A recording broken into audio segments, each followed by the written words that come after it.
Graças a Deus. Apocalipse, capítulo de número 20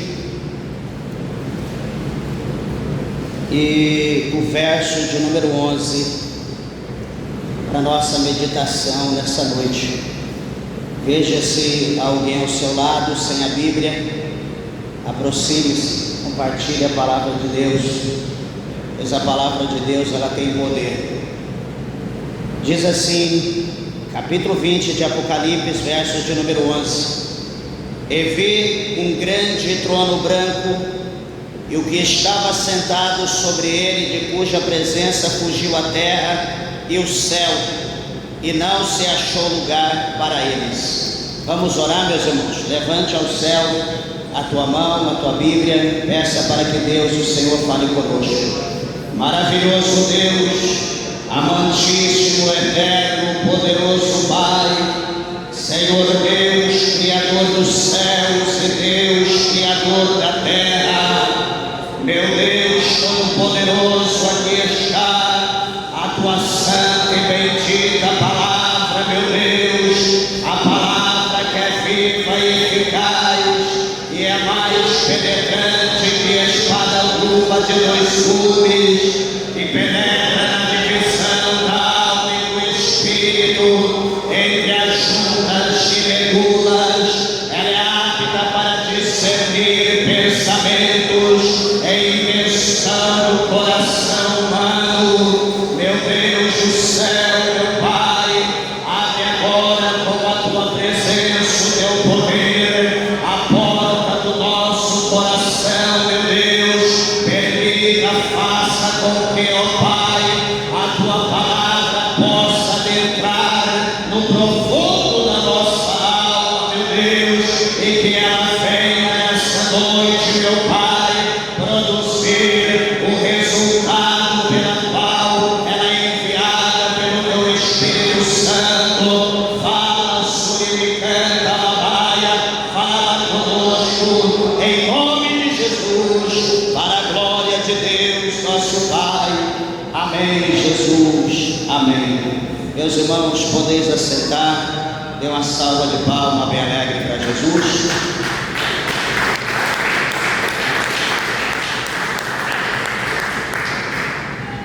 Graças a Deus. Meus irmãos, eu peço a tua atenção, a reverência à palavra do Senhor, e tenho certeza que o Senhor Deus tem aqui uma palavra para nós nessa noite. Igreja, eu gosto muito de toda a Bíblia, mas o livro do Apocalipse chama a nossa atenção, né, porque é um livro que ele não fala, na verdade, das coisas que ficaram para trás, né, das coisas que passaram, mas todavia o livro do Apocalipse ele fala das coisas futuras, né, ele fala dos acontecimentos, das coisas dos últimos dias, né, que há de haver sobre a face da terra. E aqui nesse capítulo de número 20, né, está falando aqui acerca do arrebatamento, né, o arrebatamento da igreja. E quando se fala em arrebatamento, é algo assim que chama a atenção de todo crente, porque o arrebatamento é algo que é certo, é uma promessa, né, que foi deixada pelo nosso Senhor Jesus Cristo, e toda a igreja, todo o povo de Deus, ele será arrebatado, né? Não terá como nós irmos para o céu se não for por intermédio do arrebatamento. Arrebatamento significa ser tomado, ser tirado à força, né? Ser pego, forçado e levado com urgência. É algo dessa forma. E veja que aqui nesse capítulo de número 20, a partir do verso de número 11, a Bíblia fala para nós acerca do grande dia do juízo final. Eu acho que eu já até comentei isso aqui com os irmãos algum tempo atrás. E quando a gente se fala o dia do juízo final, é a única parte na Bíblia, né, o único versículo da Bíblia. Os irmãos talvez já leram, né, muitas outras passagens, mas esse verso de número 11 aqui até o 15 é a única parte na Bíblia que mostra, onde mostra na verdade toda a humanidade, desde o primeiro homem até o último homem, todos vão estar diante de Deus. Eu, você, todos nós, ninguém escapará. Independente da forma que foi morto, independente do tempo, independente da circunstância, nada impedirá, porque a alma do homem ela é eterna. A alma do homem ela não morre. Então a alma de todos estarão presentes diante de Deus. Todos, para quê? Para cada um ser julgado segundo a sua obra, segundo o que cada um fez aqui na terra, seja uma obra boa ou seja uma obra má, todos vão ser julgados, e a Bíblia diz que cada um vai receber segundo as suas obras. Então esse versículo aqui, ou esse texto, do verso 11 até o verso 15, é muito interessante, aonde nós podemos refletir e saber que nós vamos estar não diante de um homem, nós vamos estar não diante de um anjo, nós vamos estar não diante de um Deus feito pela mão do homem, nós vamos estar, não é diante de uma imagem de escultura, que muitas pessoas ali faz ela de gesso, faz ela de vela, faz ela de madeira, faz de ouro, de prata, faz de pedra. Nós não vamos estar diante de algo dessa forma, porque nem mesmo eles existirão mais, porque o fogo vai devorar tudo, não vai existir mais.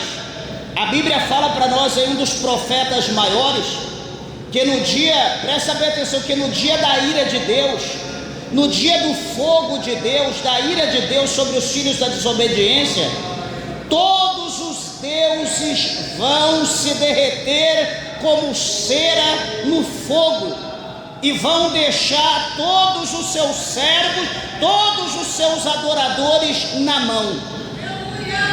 Imagina você, meu irmão, que é sábio, que é trabalhador, que estudou, que fez faculdade. Imagina você, minha irmã, que é sábia, estudou, fez faculdade, é uma pessoa inteligente, uma pessoa próspera, mas em compensação, do outro lado, meu irmão, você é um tolo, do outro lado, minha irmã, você é uma tola, desculpa falar isso, porque você deixa de crer, de buscar, de servir o Deus verdadeiro, o Deus que vai julgar todos naquele último dia, para poder se prostrar e adorar um pedaço de pedra, um pedaço de barro, um pedaço de madeira, ou qualquer coisa do gênero, ou um desenho no papel. Não existe sinal ou demonstração de maior tolice de uma pessoa deixar de adorar o Criador para adorar algo feito pela mão do homem. Não existe sinal de tolice. E se você, porventura, que está ouvindo, é um adorador de ídolo, desperta, acorda, porque o ídolo, ele não prevalecerá diante de Deus. Pastor, mas como é Deus? Meus irmãos, eu quero, no tempo que nos é oportuno, eu quero compartilhar alguma coisa que fala acerca da grandeza, apenas um pequeno vislumbre da grandeza do nosso Deus. Veja que o verso 11 do capítulo 20, João ele está falando na primeira pessoa, do singular. Ele está dizendo que ele viu um grande trono branco. Aí separa por vírgula. Então a primeira parte, João, ele vê um grande trono branco. Ele não está dizendo, eu vi um trono, por exemplo. Ele está dizendo que ele viu um grande trono. Por quê? Porque aquele que vai assentar, ou como aqui em questão está sentado, é alguém muito grande, é alguém muito poderoso, de maneira tal que todos vão estar prostrados diante dele. E esse que estará sentado lá, nada mais, nada menos, será a pessoa do Criador. O Deus não é aquele Deus, deixa eu falar uma coisa para os irmãos, não é aquele Deus que nós podemos dar o nome de um Deus imaginário. Pastor, existe Deus imaginário? Existe. Ele tem poder? Não sei. Por que existe Deus imaginário?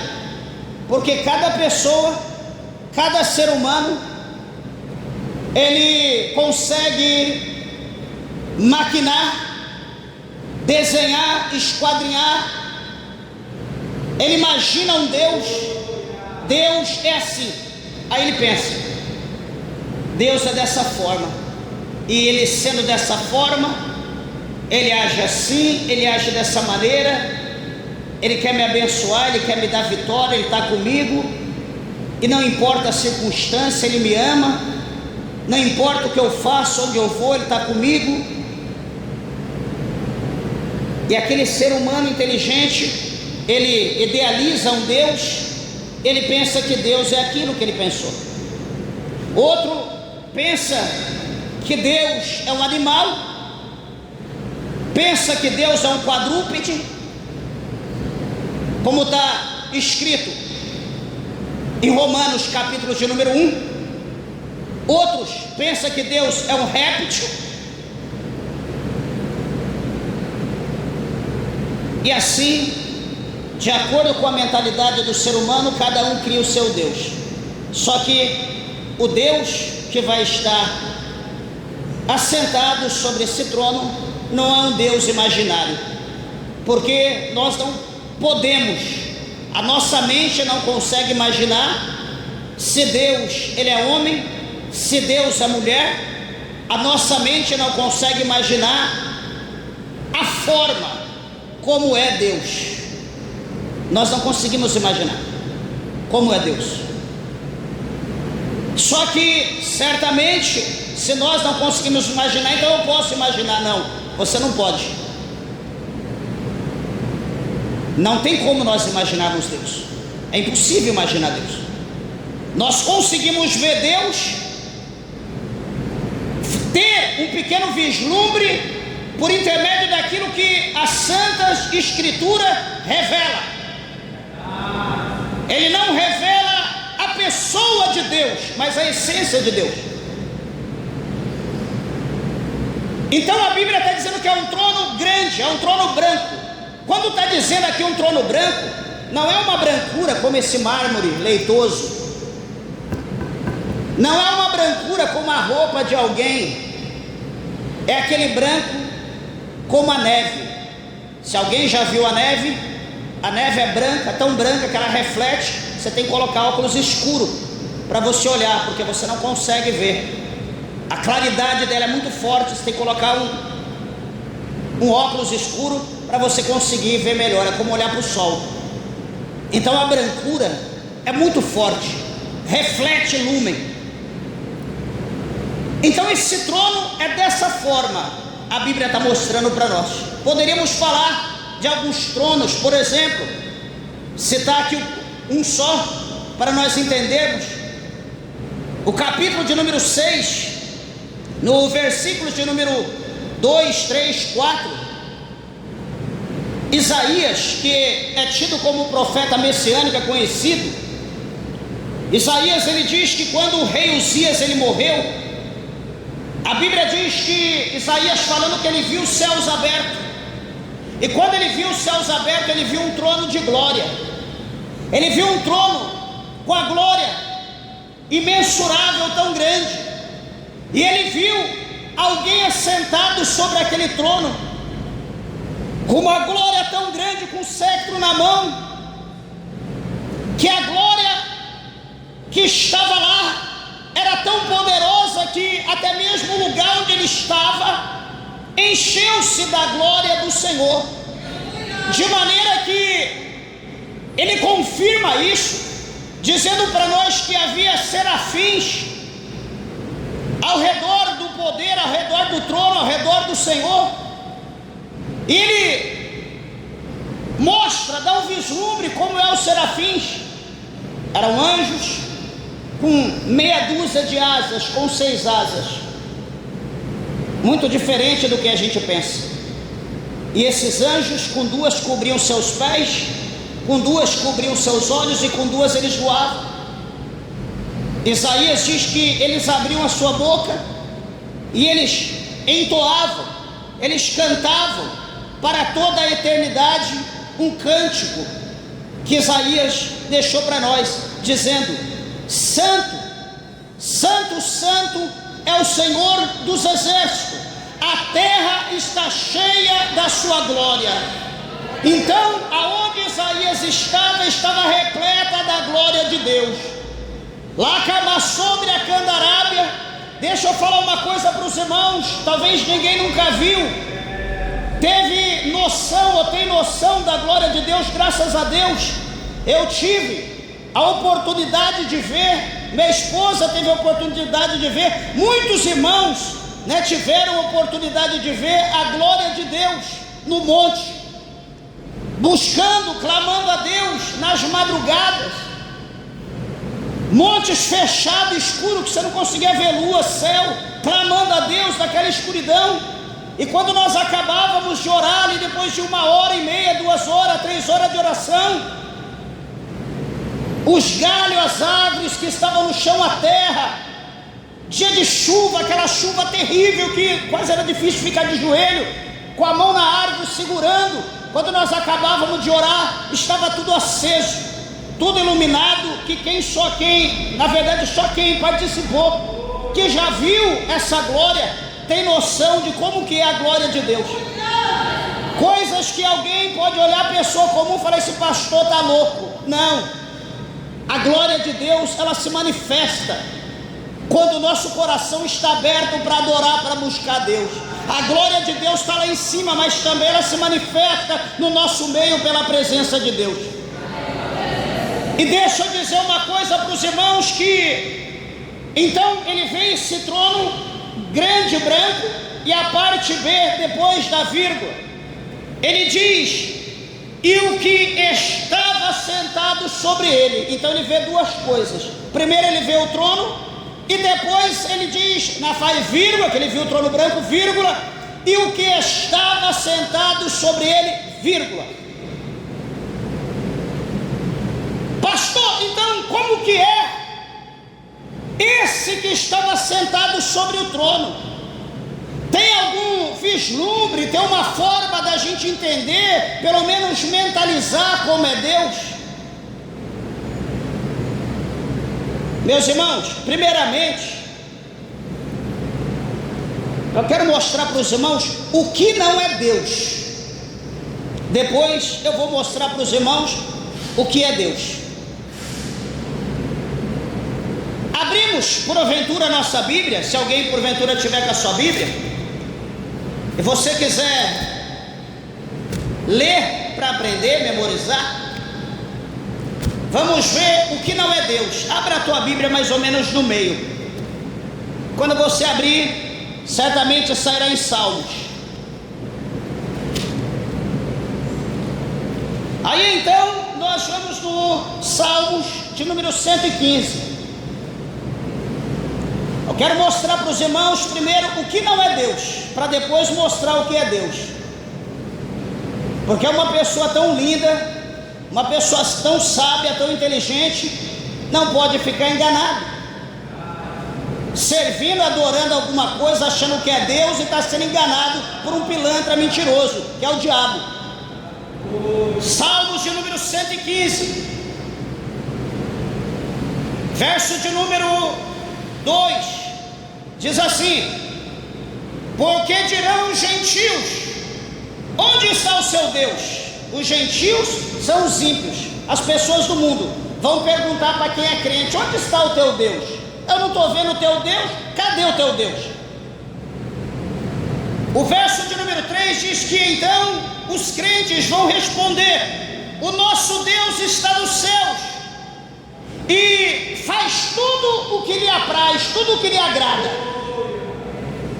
O verso de número 4 Olha o que não é Deus: os ídolos deles são prata e ouro, obra da mão dos homens.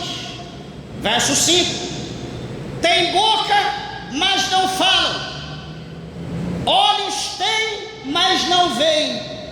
Verso 6: tem ouvidos, mas não ouvem, narizes têm, mas não cheiram.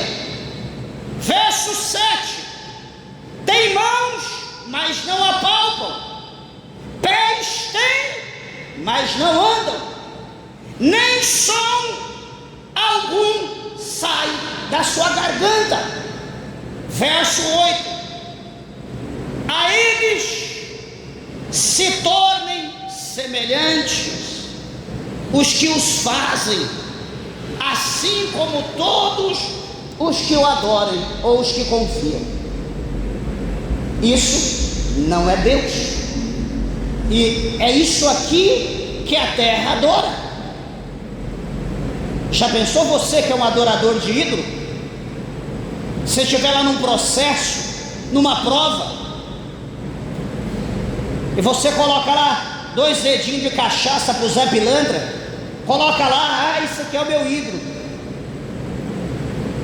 Um tal de preto velho, você dobra lá o teu joelho, está lá diante dos capanga todo lá atrás do altar, e você está lá rezando. Daqui a pouco ele fala alguma coisa, ou daqui a pouco ele dá um grito, ou daqui a pouco você sente ele pôr a mão na tua cabeça. Certamente você morreria na hora, ou alguma coisa ia acontecer com você, que você ia olhar e falar: como pode um ídolo piscar para mim, ele falar, ou ele colocar a mão na minha cabeça? Sabe por que isso nunca vai acontecer? Porque isso não é Deus. Isso não é Deus. Então isso não pode ficar tranquilo que não vai acontecer. Certa vez, algum tempo atrás, nós morávamos ainda lá na capital de São Paulo. Teve uma situação lá em Aparecida do Norte, dizendo que a santa estava chorando. Todo mundo desesperado: ai meu Deus, o que está acontecendo? A santa está chorando, deve estar tendo alguma coisa. O mundo inteiro se comoveu. Vai ver, era uma goteira que estava tendo um furo e caindo água, e o povo achando que... coisa de louco. Mas vamos ver o que é Deus. A Bíblia mostra o que é Deus. Apocalipse, a Bíblia explica a Bíblia. Não precisa filosofia, não precisa ciência, psicologia, história, arqueologia. Isso tudo confirma a veracidade da Bíblia. Capítulo 1 de Apocalipse, vamos ver o que é Deus. Vamos ver a diferença do mentiroso para o verdadeiro, a diferença daquilo que parece para aquilo que é. Apocalipse capítulo 1, verso de número 10, diz assim: fui arrebatado no Espírito no dia do Senhor, e ouvi detrás de mim o que? Uma grande voz. João, ele ouve uma grande voz. Ele diz que a voz era grande. Quando ele diz uma voz grande, ele está dizendo que é uma voz estrondosa. Ele está dizendo que é uma voz poderosa, como uma voz de trombeta. É impossível não ouvir. Por isso que ele está dizendo uma grande voz. Ele ouve por detrás dele uma grande voz. E aquela voz que por detrás dele, quando ele ouve, aquela voz está a pronunciar alguma coisa. Aquela voz está a falar alguma coisa, de maneira que João precisa ouvir. Pastor, mas precisava aquela voz ser como voz de trombeta? Não poderia ser um sussurro? Não poderia ser uma murmuração? Não poderia ser uma voz com timbre normal? Meus irmãos, Deus é o que é, Ele não muda. Deus é Deus. Versículo 11: A voz como de trombeta dizia: eu sou o Alfa. Alfa é o quê? É a primeira letra do alfabeto grego. Alfa, a primeira letra. Ele diz: e o ômega.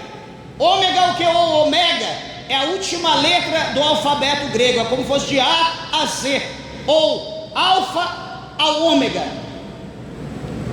E ele diz: o primeiro e o derradeiro, o último.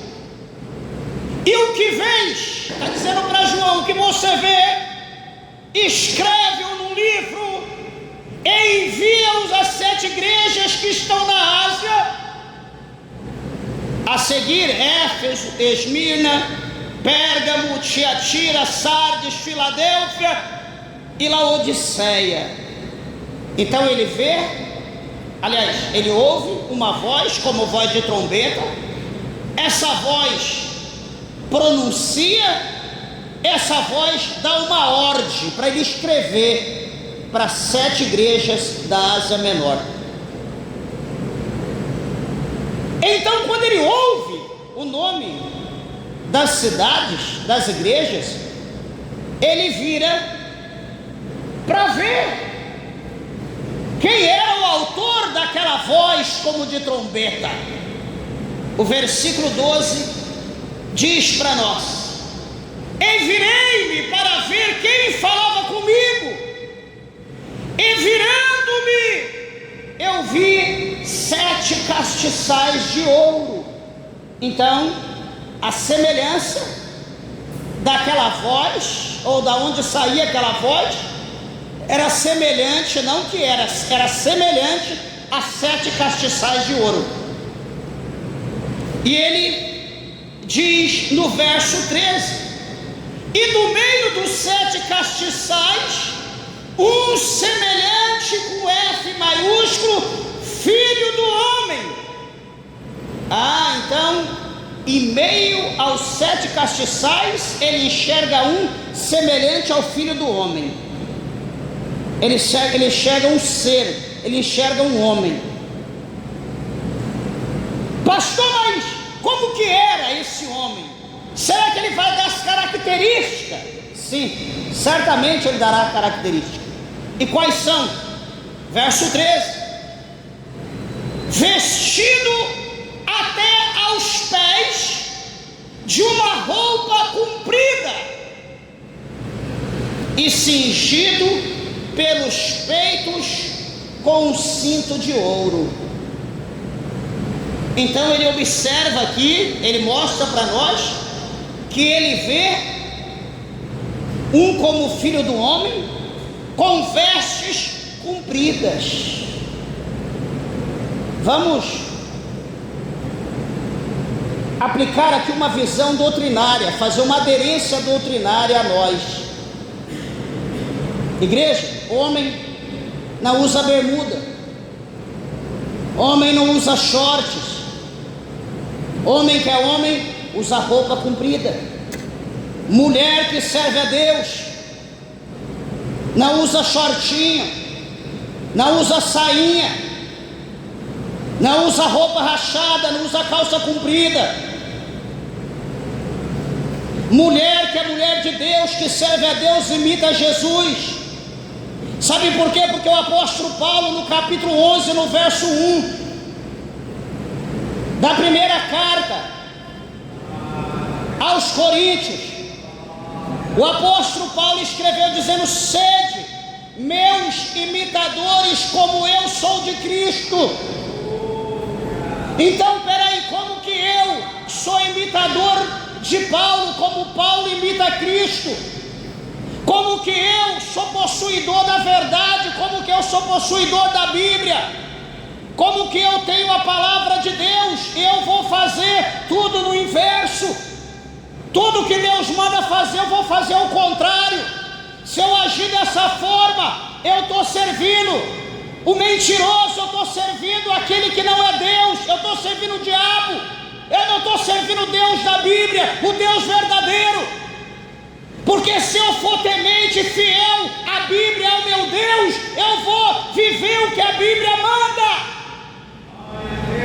Então as vestes do Senhor eram vestes longas. Ele vestia com pudor. Verso 14. Aqui João está declarando, está mostrando como é o Deus verdadeiro. A voz como voz de trombeta, uma voz que ordena, que manda. Vestido, agora ele vê as suas vestes compridas, ele vê o cinto sobre os seus lombos, e no verso de número 14 ele diz: e a sua cabeça e cabelos eram brancos como lã branca. Os cabelos eram brancos, a cabeça era branca como a branca lã. Vamos abrir aqui uma brecha doutrinária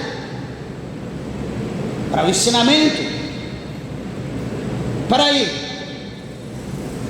eu estou com 30 anos, eu estou com 35, 40, meu cabelo começou a aparecer um fiozinho branco.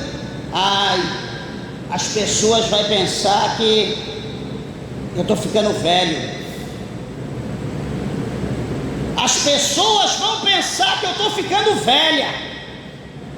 Não, ô irmã sábia, irmão sábio, você está chegando 40, 50, 60, ninguém está vendo que você está chegando a essa idade. As pessoas pensam que você está regredindo, que você está virando um nenenzinho. Você não está ficando idoso, idosa. Ninguém sabe, tem ciência que você vai ficando velho e o teu cabelo vai embranquecer. O pessoal imagina que você está ficando velho e que teu cabelo vai ficar como era quando você nasceu. Isso é tolice. Nós precisamos entender que nós vamos ficando velho, a nossa pele vai mudar, o nosso corpo vai mudar, coisas em nós vão mudar, o nosso cabelo vai embranquecer, o cabelo vai cair, as coisas vão acontecer natural. Olha aqui o nosso mestre, a cabeça era branca, o cabelo era branco como a branca lã. Agora hoje passa sebo, não sei do que, óleo de vulcão, não sei o que lá mais, não sei o que lá mais. É todo tipo de coisa que o diabo faz lá no inferno, joga para cima para os homens prepara, faz, é mulher passando no cabelo, é mudando de cor, é mudando de tamanho, é mudando de formato, é cabelo que cai, é peruca que coloca, é cirurgia que faz, é implante daqui, é vaidade que não tem lá, que não tem mais lugar para colocar. Sabe como que Deus está olhando para tudo isso?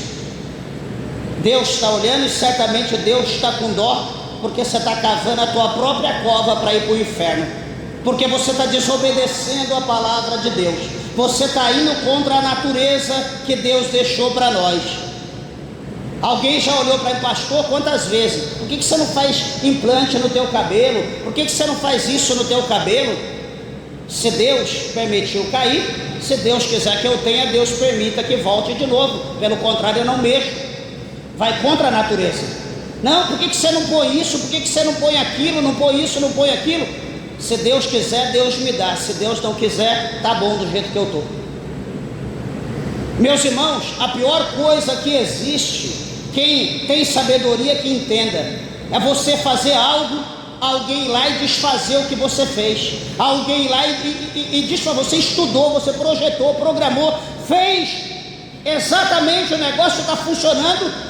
Chega um orelhudo, desculpa da expressão, que não tem conhecimento de nada, vai lá e quer mudar aquilo que você fez, como Deus faz a patente. Chega aí alguém do mundo e quer mudar aquilo que Deus fez, e você aceita com alegria, com amor, paga o que tiver que pagar e acha que agora está bom, que Deus lá de cima está batendo palma pelo que você está fazendo. Deixa eu te dizer mais uma vez, você está cavando a tua cova para ir para o inferno. Se nós queremos ir para o céu, nós precisamos seguir a palavra de Deus. A Bíblia diz no verso 14 da parte B, ele fala que o cabelo, a cabeça era branco como a branca lã. Ele diz como a neve, e os seus olhos, como eram os olhos dele? Os olhos dele eram como chamas de fogo. Os olhos do Senhor é como chamas de fogo. Ah, é verde, é rosa, é lilás, é azul, é preto, é castanho. Não, os olhos do Senhor não tem igual, é como chamas de fogo.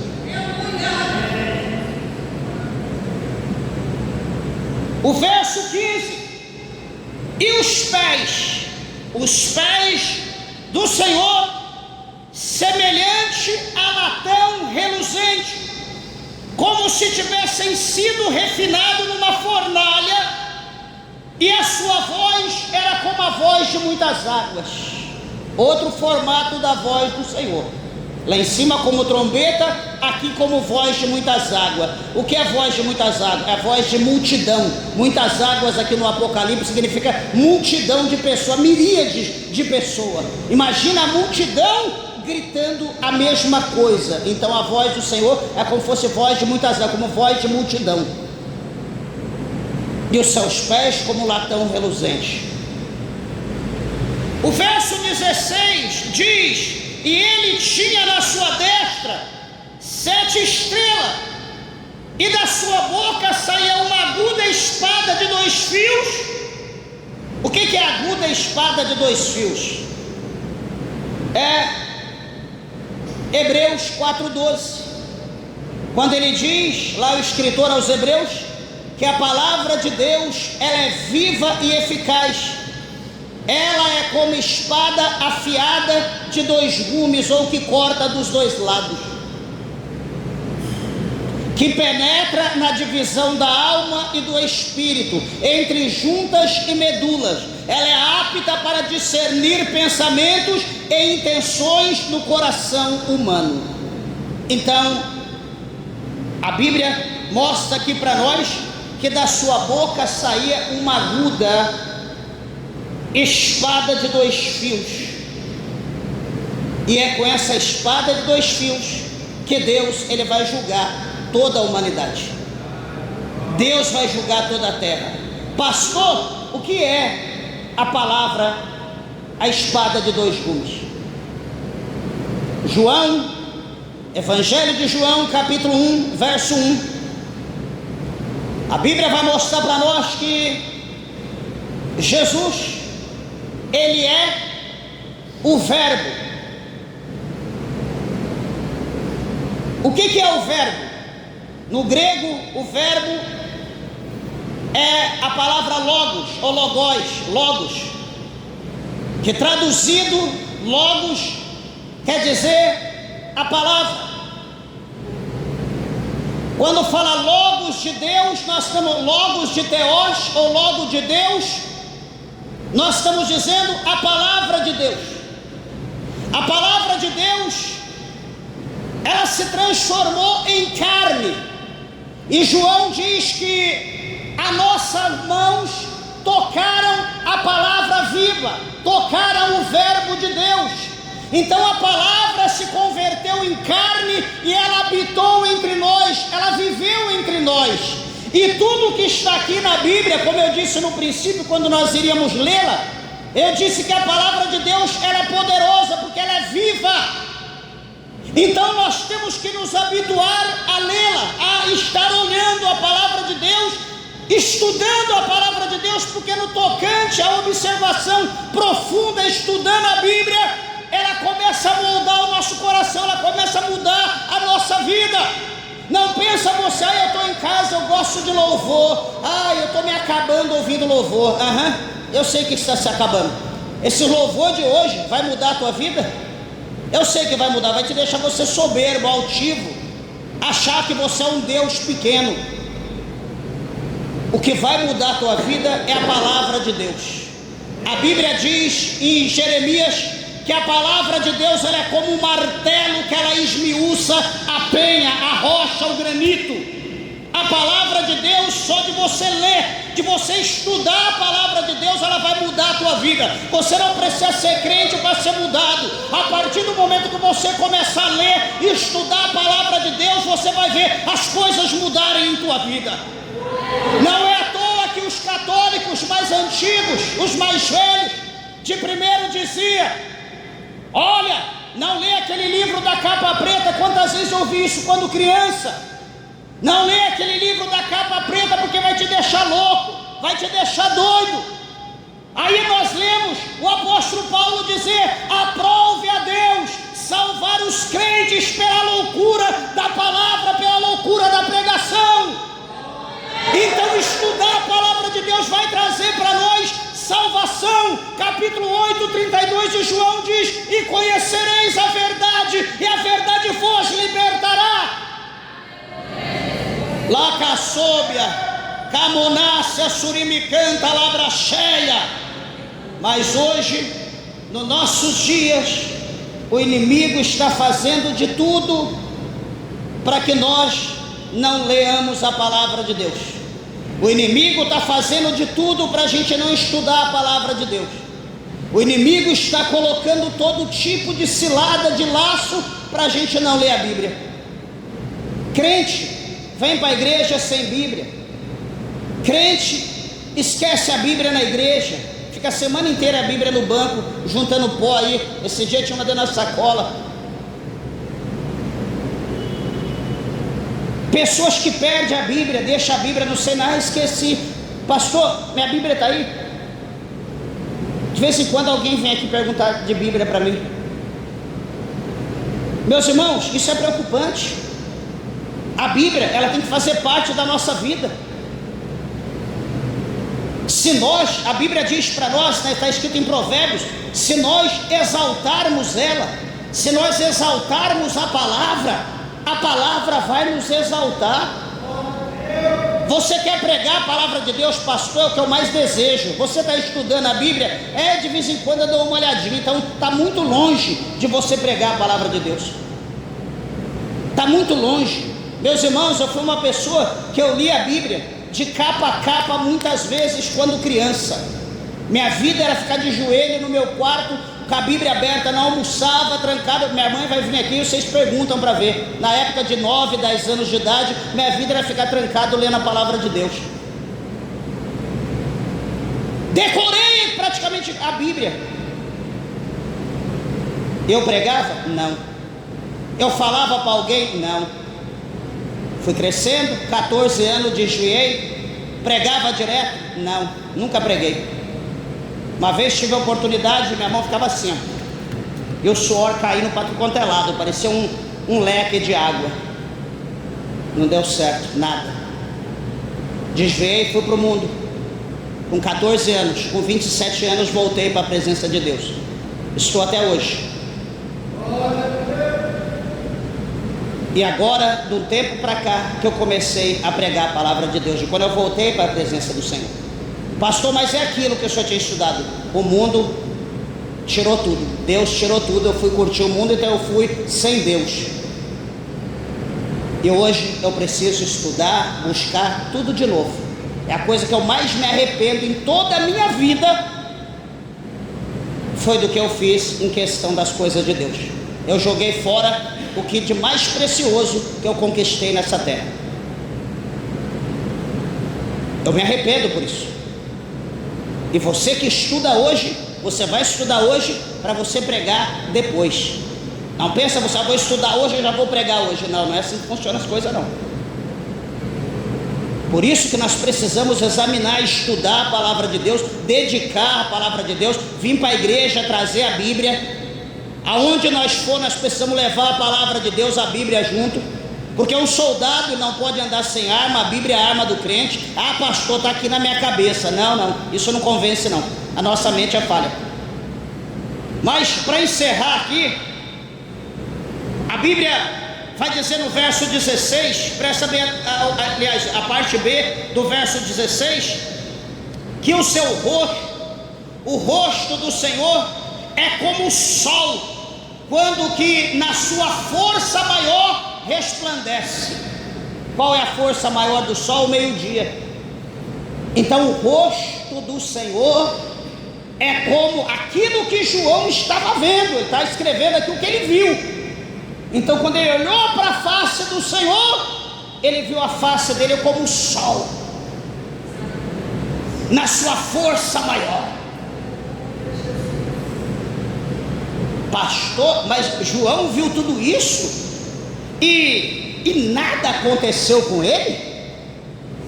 Ele conseguiu relatar tudo isso e ficou tudo azul com bolinha da mesma cor? Nada de sobrenatural aconteceu? Verso 17: e eu, quando ouvi, né, de ouvir não, quer dizer, ouvi, ou melhor, quando eu vi ele, caí aos seus pés como morto. Ou seja, a grandeza de Jesus, do Senhor, do Deus verdadeiro. Quem olha para um ídolo e cai morto olhando para o ídolo? Só se for de feiura. A pessoa fica tão com medo que pá, cai de tanta coisa tão horrível que é. Mas de algo tremendo, poderoso, indizível, como Cristo aqui sendo mostrado um pequeno vislumbre por João. Quando João olha tudo aquilo, ele vai relatando detalhe por detalhe, e quando ele olha a fisionomia, o rosto, ele deixa de escrever, ele cai, pá! Cai aos pés do Senhor, ele cai como morto. Lacassúbia, Camassôria, Suriminereve. Esse aqui é o Deus verdadeiro. Isso aqui não é mentiroso, isso aqui não é capanga, isso aqui não é um ídolo, isso aqui não é nenhum mentiroso, isso aqui não é cão vestido de ídolo, isso aqui é o Deus vivo. Isso aqui é o que salvou a minha alma, esse aqui é o que salvou a alma da igreja, esse aqui é o que quer salvar a tua alma, é o que quer mostrar para você que Ele é o que é, e ponto final. Então veja aqui que João, ele cai como morto, e a Bíblia diz que então quando ele cai como morto, o Senhor então vai colocar sobre ele a sua destra. O que é a sua destra? A sua mão direita. E ele pôs sobre mim a sua destra, a sua mão direita, e dizendo-me: não temas, eu sou o primeiro e o último. Wakatobi Rassomenerraia, Surimicanta Labassurianda Labrastericanta Labaia. Bendito seja o nome do Senhor. O Senhor Jesus estende a mão direita sobre João caído no chão, e o Senhor olha para ele e diz: não temas, eu sou o primeiro, eu sou o último. E no 18 ele continua: e o que vivo e fui morto, mas eis aqui estou vivo para todo sempre, amém, e tenho as chaves da morte e do inferno. Lacamando derrebe surimicanda labracheia. Ele revela para João, ele diz: eu sou o que sou, o primeiro e o último. Eu morri, mas estou vivo. Eu tenho a chave da vida, eu tenho a chave da morte. Ai, Tubionai, Xadebedé. Cadê o mentiroso? Cadê o ídolo? Cadê o enganador?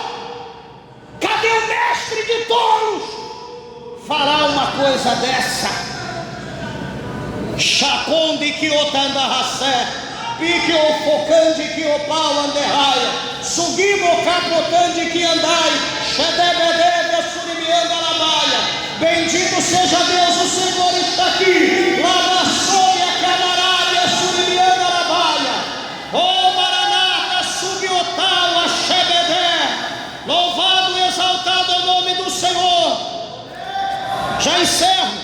Aqui no capítulo 15, no verso 3. Presta atenção. Apocalipse capítulo 15, verso 3.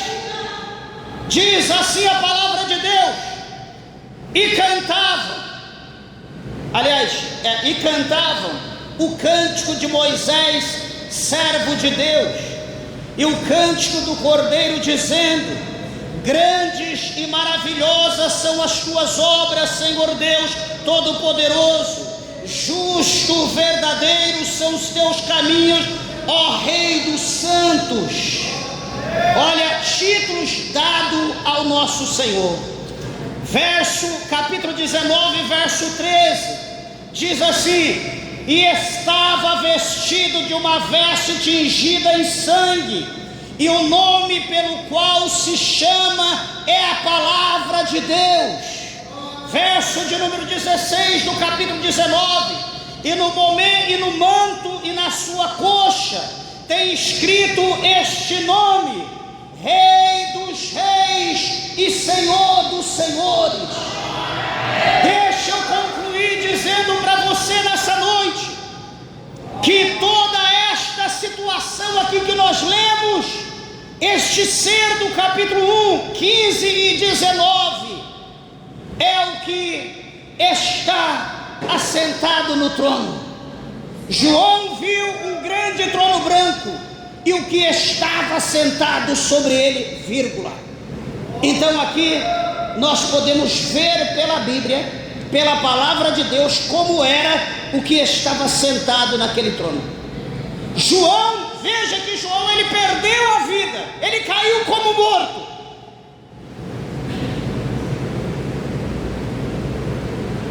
Então esse que está sentado sobre o trono agora, ele está tão exaltado,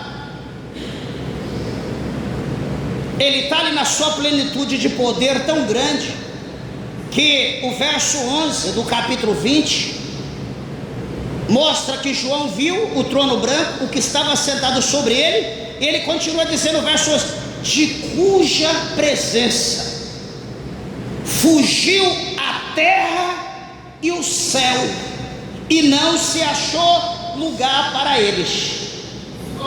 Alguém já viu o céu, a terra fugir de um demônio, do diabo, de Satanás, fugir de uma legião, fugir de um ídolo? Alguém já ouviu falar isso? Não existe, é uma aberração. Mas diante do que está sentado no trono, que vai ser revelado em breve, no dia do juízo final, isso aqui vai acontecer. Por isso que eu estou falando, eu falei no princípio como eu amo o Apocalipse, porque ele revela os acontecimentos do tempo do fim. E nós vamos estar aqui nesse dia, nós vamos ver céu e terra fugir, procurando lugar para se esconder, e não vai achar. Espera aí, pastor, João viu só isso? João viu só o céu e a terra tentando dar no pé, tentando procurar uma oca, uma brecha, uma caverna para se esconder? Espera aí, olha o verso 12, só vou ler aqui, não vou esmiuçar, falar nada, só ler. Verso 12 do capítulo 20: e vi os mortos, grandes e pequenos, que estavam diante de Deus, e abriram-se os livros, e abriu-se outro livro, que é o da vida, e os mortos foram julgados pelas coisas que estavam escritas nos livros, segundo as suas obras. Igreja, como está sendo a tua obra? Você está seguindo a palavra? Abriu-se os livros, 66 livros, abriu-se os livros, e o livro da vida, 2 livros. Cada um vai ser julgado segundo o que está escrito no livro, segundo as suas obras. Você está andando segundo a Bíblia? Você está andando segundo o que está escrito na palavra de Deus? Ah, pastor, eu ando segundo a minha igreja, eu ando segundo o que o meu pastor ensina. E a Bíblia? Ele está ensinando pela Bíblia, mas você está andando de acordo com a Bíblia? Não. Então converta Já ouviu aquela palavra chamada metanoia em grego, que quer dizer mudança de pensamento, mudança de caminho, mudança de hábito, de direção? Então deixa a metanoia agir na tua cabeça. Entra agora no caminho do Senhor, obedeça a palavra de Deus. Eu não vou te salvar, a igreja, o ministério que eu congrego não vai te salvar. Quem te salva é Jesus, por intermédio do Logos, por intermédio da palavra, a palavra viva. Verso 13: e deu o mar os mortos que nele havia, e a morte e o inferno deram os mortos que neles havia, e foram julgados cada um segundo as suas obras. Então não importa se esteja no inferno, se esteja na sepultura, não importa se esteja no mar, não importa se foi mandado para Marte, no foguete, não importa onde esteja, todos vão ser entregues para o grande juiz naquele dia. O verso 14 diz: e a morte e o inferno foram lançados no lago de fogo. Esta é a segunda morte. A morte e o inferno foi lançado no lago de fogo. Que benção, pastor! Então todo mundo ficou livre da morte e do inferno? Todo mundo? Vamos ver o 15. E aquele